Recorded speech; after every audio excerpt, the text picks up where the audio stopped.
बिस्मिल्लाहिर्रहमानिर्रहीम। दोस्तों अॼु असां उस्ताद सां बीठा आहियूं। असांजो शहज़ादो शेख जेको ड्राइवर आहे सॼे शहर खे ख़बर आहे। हे हिन जो नींगर आहे जेको सरसो ऑफिस में ड्राइवर बि आहे, अधु वेठो आहे। हीअ असांजी अमड़ कुराड़ी आहे। हिननि खां थोरो मौक़फ़ो वठंदासीं। हिननि असांखे कॉल करे घुरायो आहे हिते त चाचे जो छा चवणु आहे, इन खां पोइ वरी असां पंहिंजो बि मौक़फ़ो लाज़िम रखंदासीं। जी चाचा, छा मसइलो आहे बाबा? अदा असां सुता पिया हुआसीं जी ये 3:45 पिया थियनि राति जा। जी बसि ख़बर तॾहिं पई त मुंहिंजे रुमाल ते वातू ॾेई चढ़ी आहे। जी चढ़ी आहे त मां उथियुमि त कयूं कलेक्शन रखी कयूं बसि चुप चुप बाहूं मजू ॿधऊं। जी मुंहिंजी घरवारी रड़ी कयूं, मुंहिंजी घरवारी ते वञी पिस्टल रखियऊं कलेक्शन। जी गूगो मुंहिंजो पुटु आहे उन रड़ी कयूं उन ते कलेक्शन रखियऊं।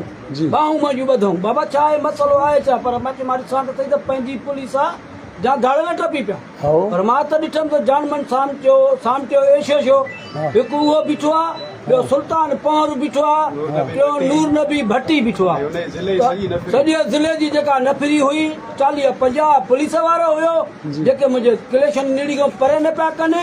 मां चयो बाबा मूंखे खयूं था था, पर बीहो त सही त मां पुटु त पंहिंजो मथे आहे, मां हुनखे ॿुधायां न। पर हिते मां ॾिठमि त जेके बि सिपाही ॿी नफ़री मुंहिंजे कमरनि में काहे पिया, ट्रैकुनि में टाड़ावाड़ी, इहे गंढियूं चिलड़ूं, मथे मुंहिंजे पुट खे गेले पटे खणी आया। 5 मोबाइलियूं, उहे मोबाइलियूं बि मजू खयूं।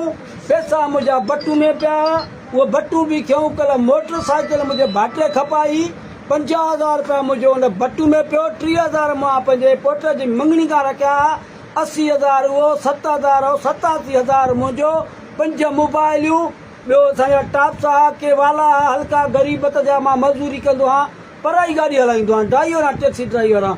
मुंहिंजो सॼो सामान घर जो अलाह तलाव जेको बि हुयो मुंहिंजो फुरे लुटे इहो खणी भॼी विया। मां वटि कुझु बि न रहियो।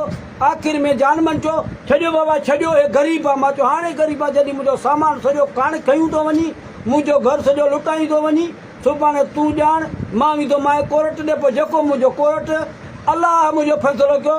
मां नवाब सरदार खान चाॾे खे बि अर्ज़ु थो कयां त मुंहिंजी हीअ अदालत कई वञे। मां मिसकिन सां हेॾी बेब्याज बि छो? हे दाड़नि वारो कमु आहे, दहशतगर्दनि वारो कमु आहे। इहा पुलिस न लेडीज़ पुलिस आहे, न को ॿियो माण्हू आहे। टोटली मुंहिंजे घर में किरी पिया आहिनि। मुंहिंजी नूंहं अटैक जी मरीज़ आहे, जेका मुंहिंजे मथां कलेक्शन जलियूं बीठा आहिनि, उहा हिनमहिल थोरी पई फतके थी।